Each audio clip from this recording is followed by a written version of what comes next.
A very intelligent panel of reviewers, teachers and fellow friends today. My name is Nurul Nadia Nabila binti Abdullah and I'm from Sekolah Menengah Agama Persekutuan Kajang. And now today's given topic for us to discuss is global cultures generate world unity. But I think it's too big an issue for me to talk about because I can talk many things about this issue. So let me contextualize it into a simple issue of young, urban and professionals, i.e. yuppies. Now what exactly are yuppies that we're talking about in today's society?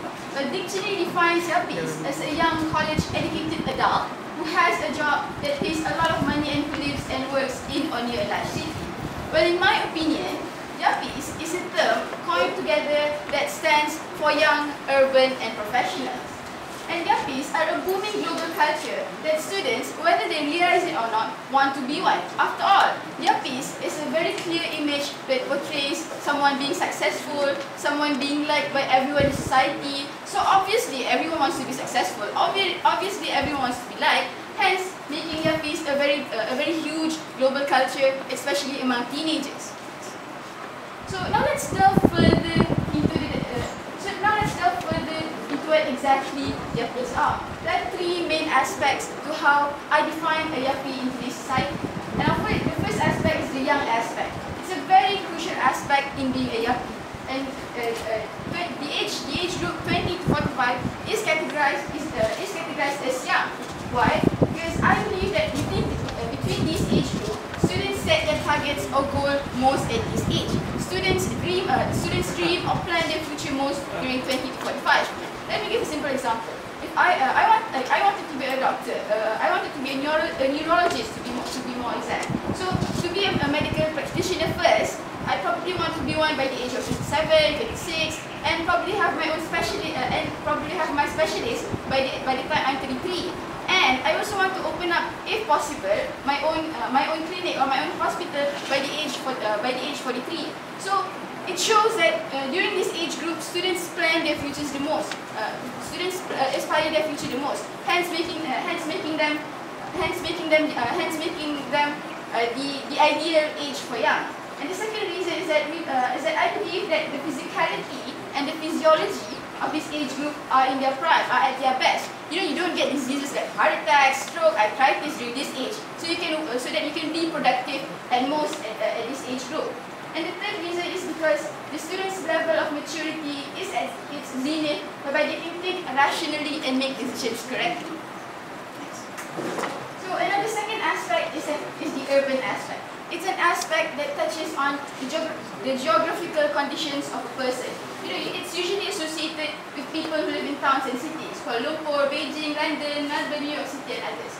These are geographical places that everybody knows and wish to live there one day. Because if I were to be a young adult, I would want to be working in a place where everyone knows me, where everyone can come and see me. I wouldn't want to be working in a place where it is isolated, whereby nobody wants to come. So it is logical that the urban aspect is an aspect that shows to the society, the community, that a person being urban is a very successful person.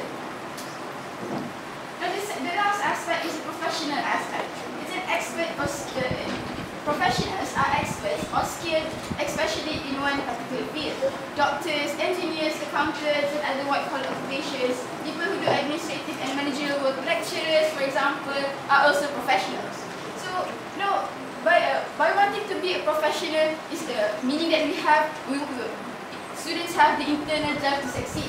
And usually, it is people who want to be professionals, deep in their hearts want to study in Ivy League institutions, Cornell University, Brown University, Pennsylvania University, which has connotations to academic excellence, selectivity in admissions, and stuff like that. Stuff that people want. Stuff that when society perceives us, it shows that we're a very educated young adult that portrays a very good image to the society.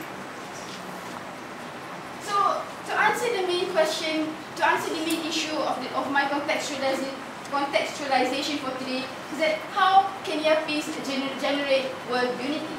It is because it is commonly held that by having at least one common similarity among people can be a platform of communication. No matter how different you are, if you're able to find your one common ground with other people, it will be a platform for you to communicate, for you to talk, and hence generate world unity.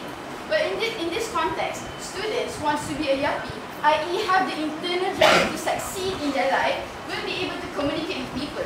And I believe that through constant understanding between each other will slowly create an organic change for unity. And I have a hypothesis that is that students want to be a yappy and are able to stimulate world unity, but face communication as a huge barrier. Hence, I propose a research in which I aim to investigate students' level of communication with people they have in common with. And for my research, I have three main objectives, which are firstly, to provide basic info to respondents about the yappy culture. And secondly, the information gained will be useful to counter the arising problems, will be a proof to the society nowadays that students do face a huge, large-scale problem for them to actually be able to generate world unity. And lastly, it's to raise awareness to the students and teachers about the very importance of soft skills and its development. So, I prepared three main fundamental research questions for me to answer in today's presentation. Is that, first of all, how many students are willing to join the global village by aspiring to be a yappy? Second of all, what is the level of readiness of students to generate world unity in terms of their English proficiency or communication at an international level? And thirdly, how ready are these students to become global citizens with regards to the young, urban and professional aspect? But the research methodology that I have used throughout my research are for the participants. The participants are the 160 Form 5 students of the Federal Islamic Secondary School of Kajang. And why do we choose Form 5 students? It's because they will be sitting for a standardized examination prior to university entrance.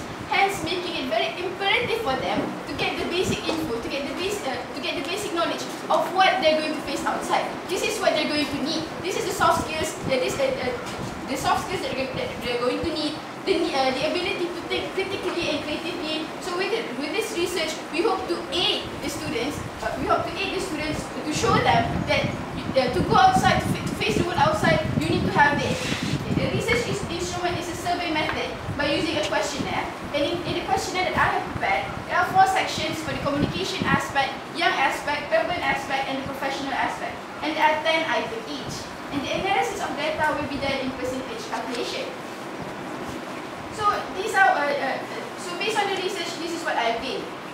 I've divided into 2 parts: the communication aspect and the yappis aspect. So as we can see, students rate unsure or not ready in terms of communication the highest, meaning that they don't have the confidence level for them to actually communicate with other people, and hence be able to stimulate world unity. But the thing is, they do aspire, they do want to be successful, they do want to be young, urban, and professionals because they rate yes the highest. Hence proving to us that students do want to be a yappy but face barriers in terms of communication. So this actually proves to us that students have the tendency to succeed and want to succeed.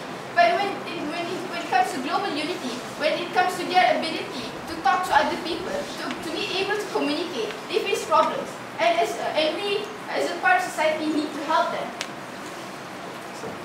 So I've brainstormed several solutions to help these students. The first solution is a real-life simulation program. Now, how exactly is a real-life simulation program can be able to carry out? Well, my plan is this. This school, which will be the coordinators of this program, will place these students in a working environment with people totally different for them.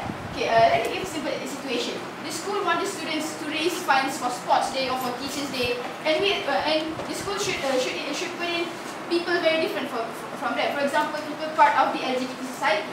LGBT stands for lesbian, gay, bisexual, and transgender. And I believe that these people are very different from these people are very different from who we are, and it should not be a matter of quarrel between them. Because if they consider in the fact that all of them want to succeed, all of them want to achieve the targeted amount of money, or want to show to their teachers that this is what we want to do, this is what we want to achieve, they're going to put aside their differences and focus on what they want to do, which is to achieve success, which is to show to everyone that even if I'm different from you, I can still work with you. And it covers all the four main aspects that I've been talking about. The communication aspect is because English language proficiency is needed for communication, since this program will be thoroughly carried out in English, so that they will learn, be forced to learn to communicate within society, within people very, very different from them. And it also applies to other main aspects that I've been talking about. Now, the second solution is a solution to revamp the education system, because there are several things that I see, in my opinion, can be a huge problem to students when they leave school. Now, first of all, the orientation of our local education system. Well, I believe that the orientation is exam oriented and depends solely and too much on written exams for marks. And sometimes students or teachers tend to forget the fact that not only exams matter, but soft skills and its development, your ability to think critically and creatively also matters. But because students are spoon-fed throughout their whole school life to ensure that they get good grades. But what do we have nowadays? We have local graduates which get very good grades, but don't have the quality that is needed for employers to employ them. We see that when we're facing these problems, it's because of the orientation of the school itself, and we believe it should be shifted into a more practical approach. But then, maybe we should have more fieldwork in our class. We should have more experiments in our science lab, so that it proves to us. When you're answering, it proves to us you know how to handle yourself in the lab, and so when you become a scientist one day, you've been taught how to do that since a very young age, so you can be a professional at it. And the second aspect is that a career focus. Maybe schools should send students who want to be doctors to hospitals for them to see live what exactly is happening at the hospital, for them to see how the doctors work, for them to see, these are the kind of patients you have to face. These are the kinds of behavior you're going to face if you want to be a doctor, and you conduct interviews with doctors, with medical personnel, so that students have a basic knowledge at an earlier age, for them to actually understand and know, if I want to be this, I have to get through this. This form of career focus can also be part of the field work that I've been talking about, because not only it tests your communication skills, but it also tests whether or not you have the ability to assimilate into a very different society. So there are certain aspects in the education system that needs to be revamped, that needs to be changed. But it doesn't mean we don't have a very good education system. Because as a student myself, I really appreciate our education system. So, as a conclusion, based on the research carried out, it shows that most boarding school students are not able to communicate fluently to spark off a conversation that can lead to world unity. But it doesn't mean they don't have the internal drive to succeed. So students worldwide do have something in common in terms of their future, which means that they want success. They want to have success, and it should be utilized as an effective tool to progress world unity. The internal drive for us, the need to succeed in our life, can be used for us to generate world unity.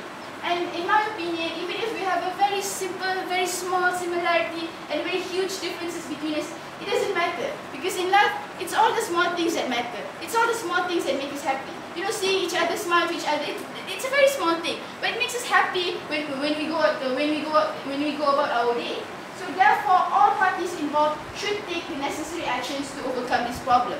Government should rethink of their policies. Students should focus more in class. Students should be talking, especially in English, more in class, so that it will help them in terms of their future, and hence be able to generate a global unity. With that, thank you very much for lending your ears.